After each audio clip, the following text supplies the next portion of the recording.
tell us a bit about the project that you've been doing then, Mandy. So the project I'm doing is for one of the modules for my degree, for my photography degree. It started off about my dad's trip to Africa when he was 23 and morphed into a completely different project, which is always the case. But looking through all the slides that Dad had of Africa, we then, as we got near the end of the trip, he started to have more slides of my mum. They were together before the Africa trip, split up, which is why he then went off to Africa. And then they rekindled their relationship when he came back. So as we started to look at the images of my mum, it turned into more of a project about his remembering my mother. She died 39 years ago, so he's never remarried. So, and he lives in exactly the same house that they lived in. He's a farmer, so he lived in the farmhouse until, well, he still lives there.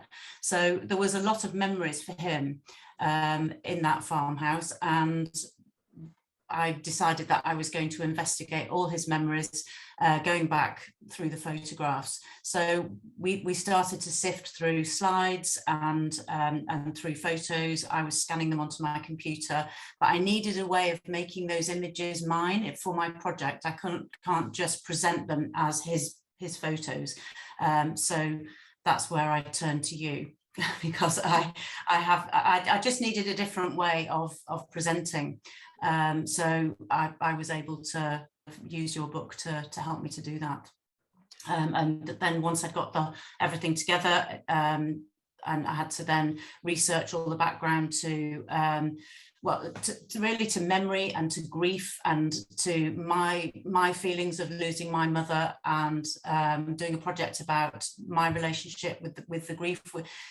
Being a farming family, we didn't really visit how we dealt with grief at that time. I was 15 when she died and my brother was 13. So there's a lot of untouched history there. So it was quite interesting to look back and to go through the images with an adult head on rather than a child. Was that incredibly emotional for you, you and your dad? It was actually. What was weird was seeing pictures of her. And then, as you'll see in the project, I did quite a lot of rephotography. So I used some of her images as if she was still in the house, or we projected them onto the farm buildings. I've made photo weavings, which we then put onto the farm buildings with a projector, and that was very strange to see her back. It looked as if she could have been there. We practiced all sorts of rephotography in the sitting room in the house, with Dad sat on the sofa and her sort of sat next to him, but it didn't quite work, so it couldn't go into the project. But that's what the project's all about, is just experimenting. And so much of the work that you do for these projects doesn't end up in the final project, but you have to do it in order to get the final thing. Mm-hmm.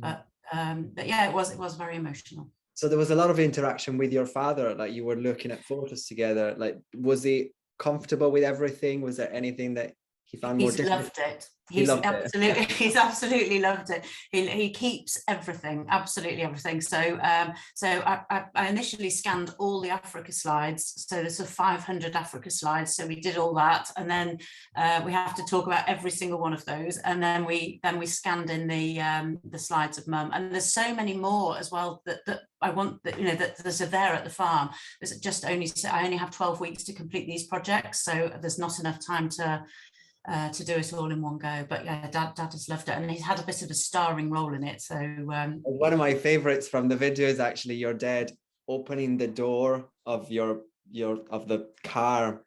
Oh, that is such a beautiful. It really looks like he's holding the door. It does, yeah. Well, we had the security lights in the yard at his farm. So if a cat runs across the yard or anything like that, suddenly all the light bursts on. So we had to time it really carefully that he would. We've got it projected. My husband was great because he was holding the projector at exactly the right, to keep the car in the right place, whilst I was doing the photography, and we had to get Dad to put his hand at exactly the right point before any security lights came on. But when I showed him the picture, that is the one picture that really seems to that captures everything in that photograph, because it does look as if she could still be in, you know, in the car in the yard. Yes, there's something really magical about it.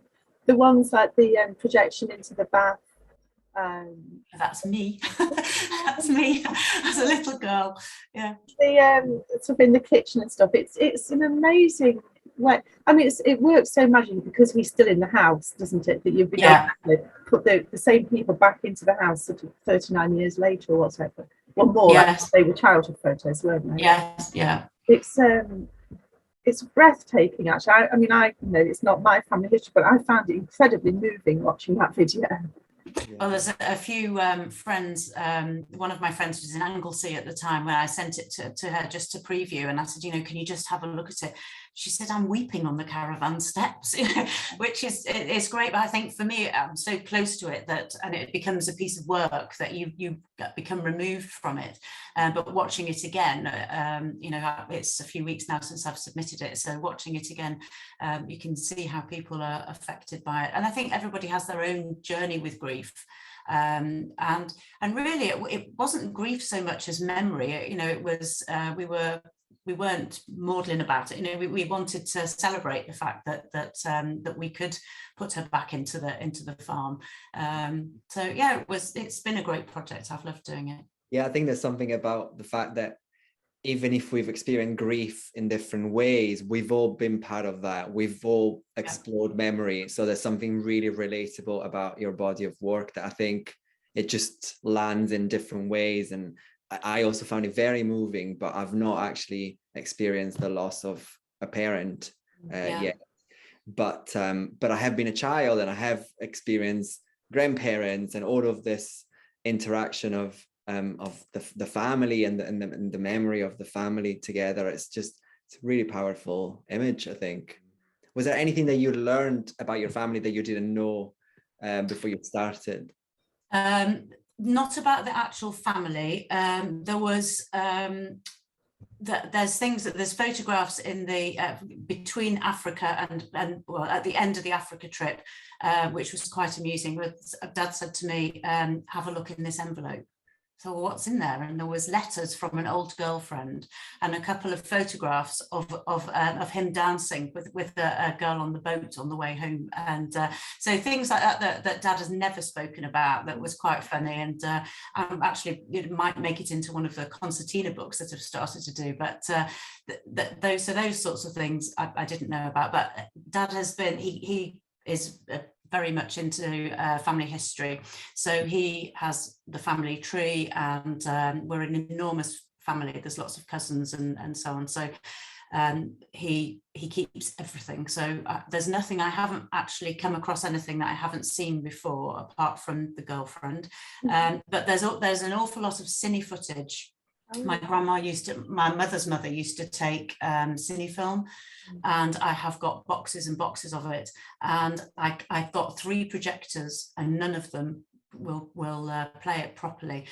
They'll play it backwards, but not forwards. So it's so frustrating, because forwards it's all jittery, and then but if you play it backwards, it's perfect. But so I need a projector really that I can play that on. So it looks like the woven photos was something that really worked for you, Mandy. Well, the woven photos for me were achievable. When I was looking through your book, I thought I can do that. So and that's a good part for me. That's a good part of the book, is that the instructions are so clear that you can you know, it's very achievable. You read through it and you think, actually I can start this project and I know that it's going to have an outcome. Whether it looks like it does in the book is a bit questionable, but you know, once you learn how to do the photo weavings, you can then tweak it and make the ribbons thinner or different, you know, different widths or whatever. So this is one that I did of my dad. So the 2 images there are of him at age 23. That's actually his passport photograph, age 23, because he has his passport stolen while he was in Africa and had to have a new passport photo done. And then an image of him now at 83. So I wove those 2 together, and I quite like I just wanted to see how it would be mixing the black and white with the colour. So that one, I'm really pleased with that. I think that works well. I love how Yes. you've kept that one stuck in the middle that's got his eyes unwoven, if you like. You know, Yes, yeah. that sort of that point of clarity is beautiful. I think as you start doing these weavings, you realize that actually you can manipulate the image. When the first one I did, I literally, just wove it just very straightforward. Every single weaving was identical. But once you start playing with them, you can make patterns, as it shows in your book. You can make the patterns and leave strips like that, so that you can pick out bits that you like. Yeah, it was tricky to explain, but of course, when you make it a couple of times, you understand how you can manipulate it, and you can make things stand out in a way that you want, really. So that one is my mother on her 21st birthday, which is a photograph that my father has at his house. And then Dad, it's the same photo of Dad when now at 83. So I wove those two together, and I called that Entangled. And I did some text with that, actually, which is in the video. And I projected that onto the walls of the farm. And that was one of the first pictures I put onto the walls of the farm. And Dad was literally intake of breath. He just couldn't believe that. Well, neither of us could believe that the projections worked so well. It was, and you could make them so big. They're about 10 to 12 foot square, so they're huge. So that projected really beautifully onto the farm buildings. So that was one that I wove of my mum. Which is that one there. So that's two different images of your mum. What I did is I reversed the image. So I've got one facing one way, and then I reversed it and printed it so it was facing the other way, and then wove them together. I find with the, sorry. I was going to say, would this have been sort of early 60s then, or? Yes, yeah. So about 1962. It was 1962 when Dad went to Africa. So that photograph was actually taken professionally, and much to my mother's disgust, my grandmother sent it to the Cheshire Life magazine to be placed in the magazine, so that it could be announced that it was her 21st birthday. Wow. It's funny because it's in black and white. It's got this 60s, it's got like a Mary Quant look about it, hasn't it? Because of the sort of checkerboard. Yes. Yeah. So it's got a separate sort of meaning, if you like, that it's brought this historical element to it. So then, because I've had in my project, I had some of the weavings projected. And some other images projected inside and outside. I wanted to find a different way of portraying the rest of the weavings. So I used a company to print them onto organza. So they're about 5 foot by 18 inches. And I had 6 of them done in the end, which I then went on to hang in my father's old milking parlour. And I made a little video of that, and I wanted there to be a bit of movement in the fabric, so you could tell it was fabric.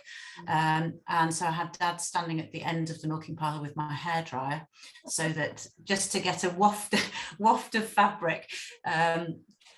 But they're so fine. They're really fine. They're beautiful. But if you put them against a white wall like that, you can really see the image. But when they're just wafting in the air, you have to really concentrate on the image. But they are beautiful.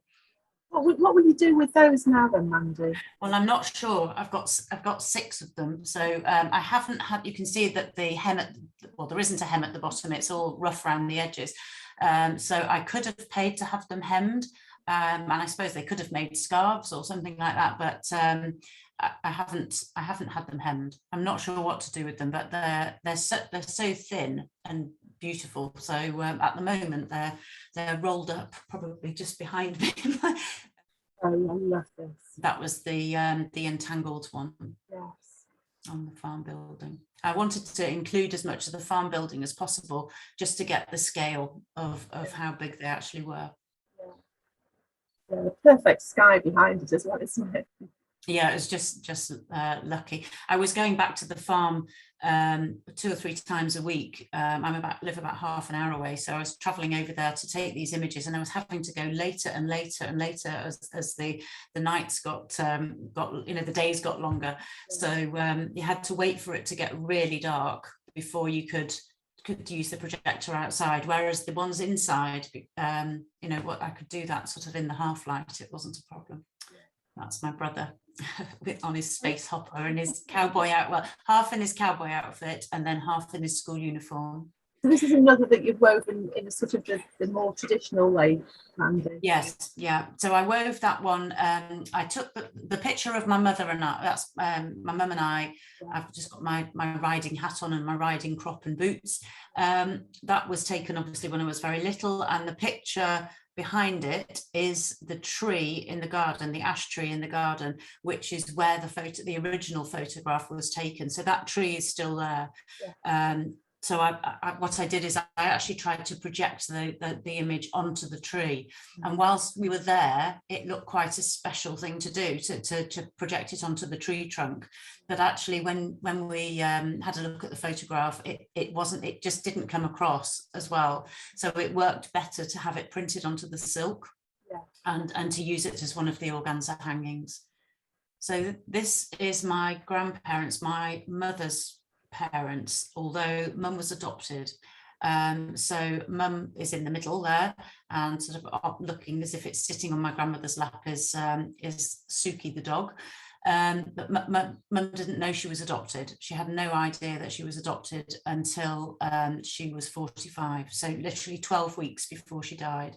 And she discovered she was adopted because there was an issue with a signature on a piece of paper that she'd signed, and she went to the local register office and they said, it's because you're adopted. And that was the first she knew about it. And my grandmother was alive at the time, and just said, oh, well, all I know is I was ill and there was a baby. And that was the full explanation. So my mum died not knowing her birth parents, and we've never traced them. But those are her adopted parents, Marjorie and Arthur. So that was quite poignant, really, awful for her to have to not know her parents, her birth parents.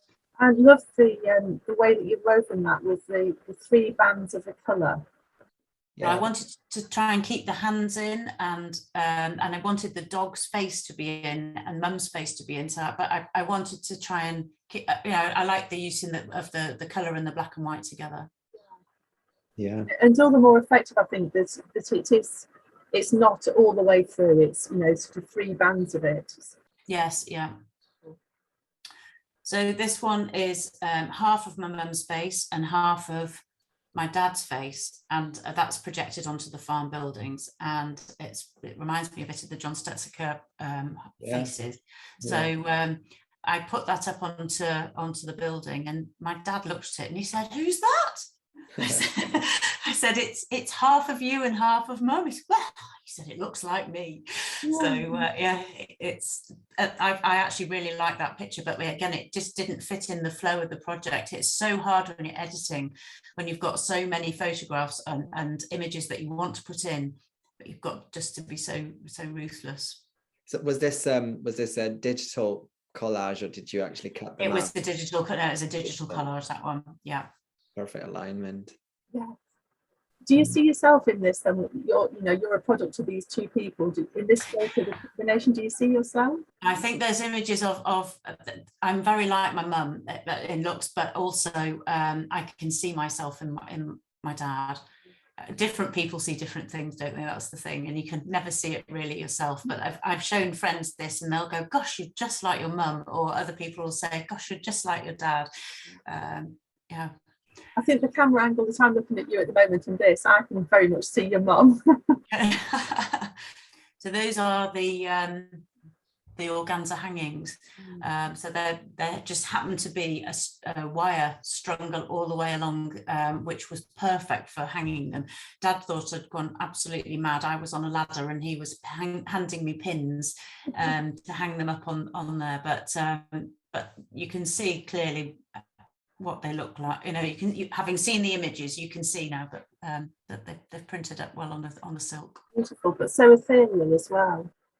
Well, I wanted to, they just seemed like, it's the sort of the movement in the fabric felt as if they've got a sort of dreamlike quality to them, and like you say, an ethereal quality to them. I didn't want them to be rigid like the projections, but they're like light projections, but in real life, you know, you can actually touch them. Yeah.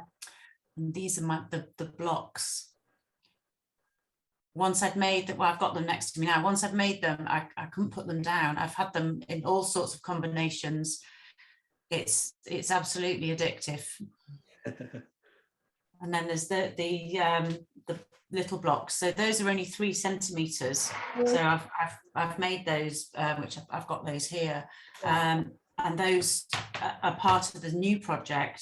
So at the moment, I'm not sure where it's taking me, but just again, it's about the experimentation, just making a start and making some work so that you've got something to start with. Yes, yeah.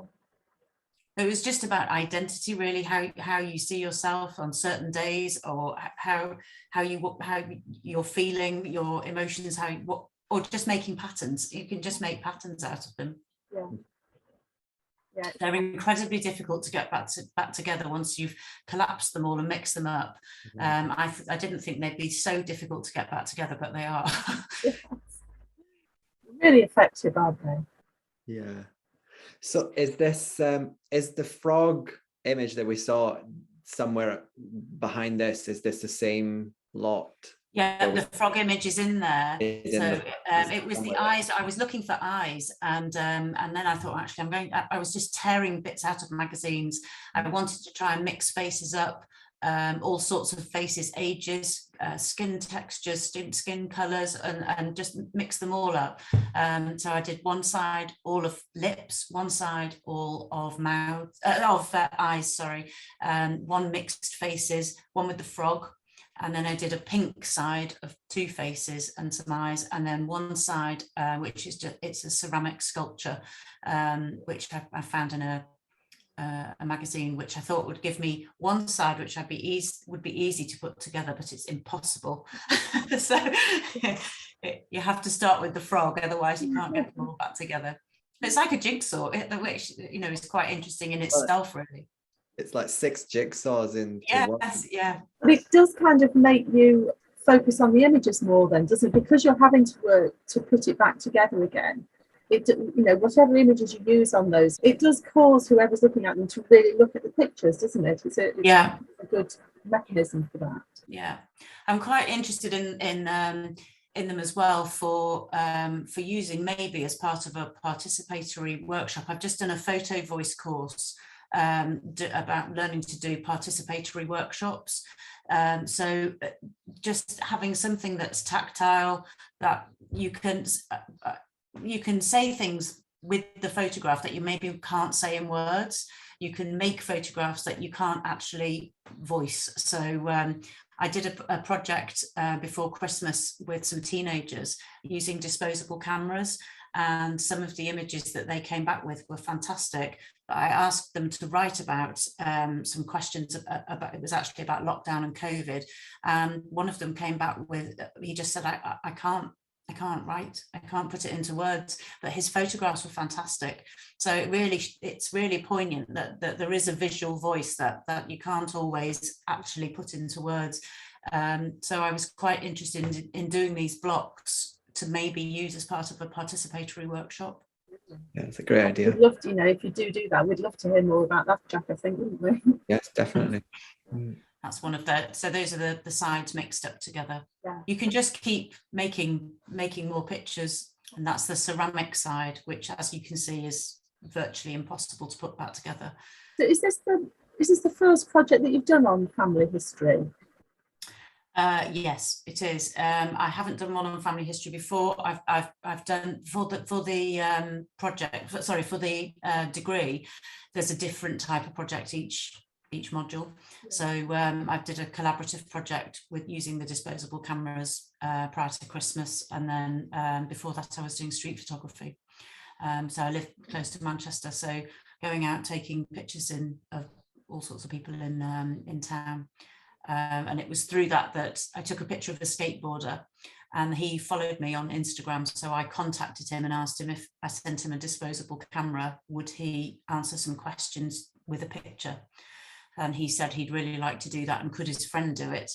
And then could another friend do it? And would it be okay to advertise it on his Instagram? And I ended up with 7 teenagers, which was great, age between 14 and 19. So all sorts of pictures.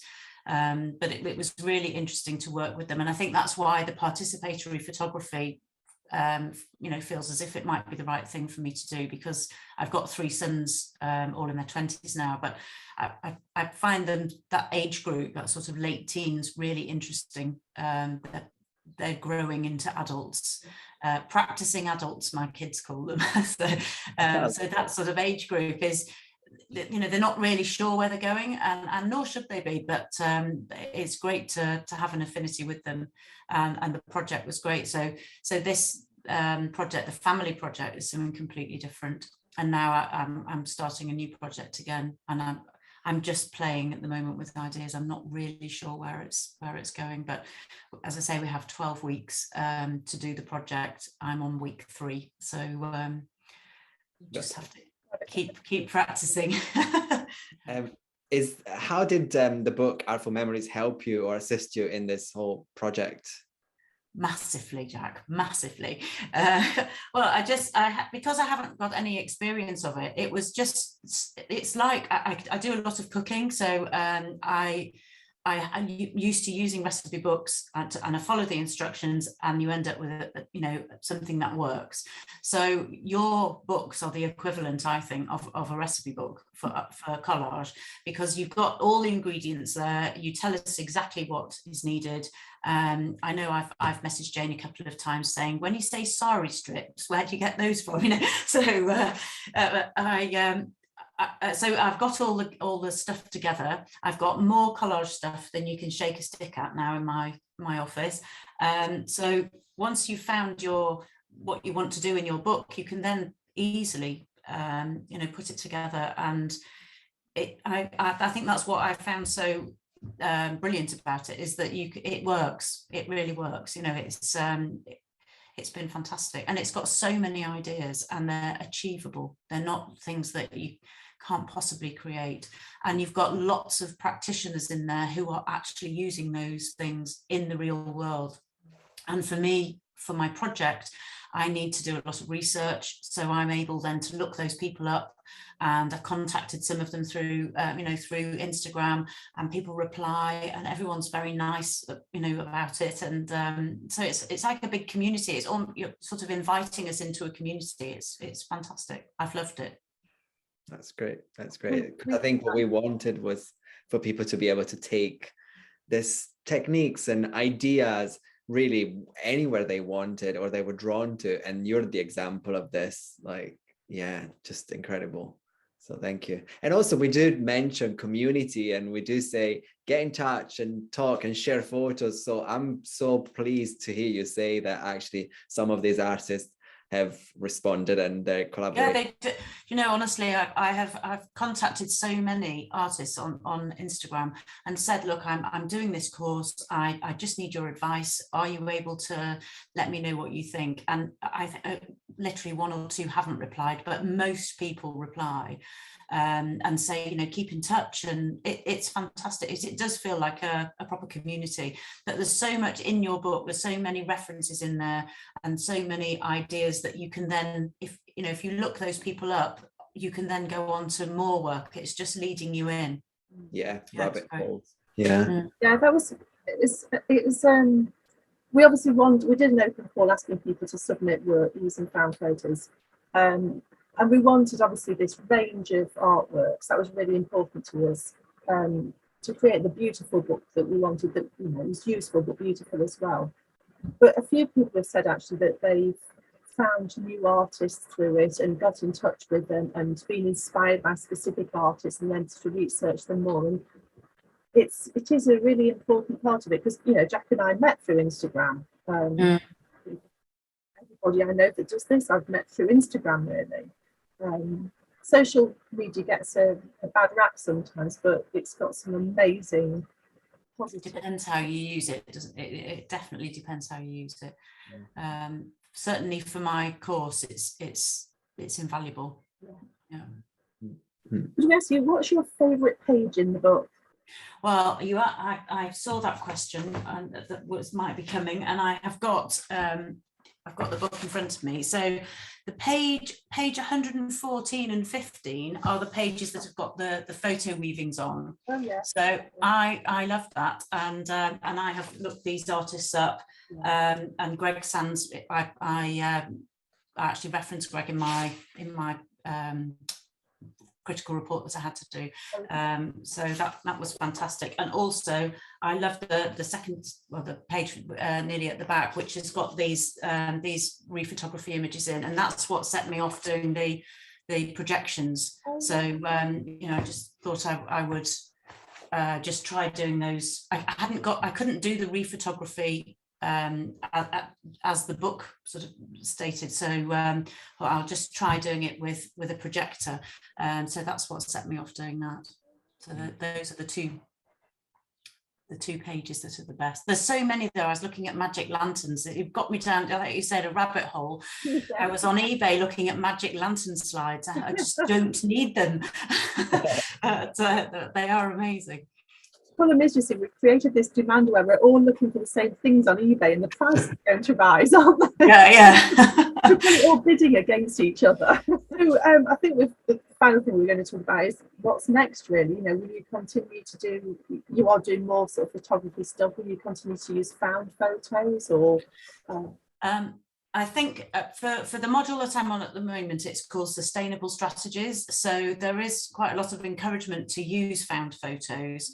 And obviously now I've started doing that. I'm quite comfortable with using found photos, but I think I'd quite like to mix them with my own photos. I don't know that I can go back to doing the weavings for the modules. I have to sort of carry on doing something new all the time. So it's just a case of keeping on doing what I'm doing, keeping on doing the experimentation, and finding an underlying cause for it. That's the criteria for my course is that I have to have a reason. I can make work all day long. I absolutely love doing the collaging, but I need to know why I'm doing it. So I think I've got this is my final module, and then I'm going into my final major project. So I think participatory photography is possibly where that's going to end up. So I'll keep you informed on whether I go ahead with that. Thank you. Kept in the loop, wouldn't we? Yeah, and best of luck with everything anyway. Thank you. Well, thank you for your book. I've told lots of people on my course about it, because it's it's like an instruction manual. It's brilliant.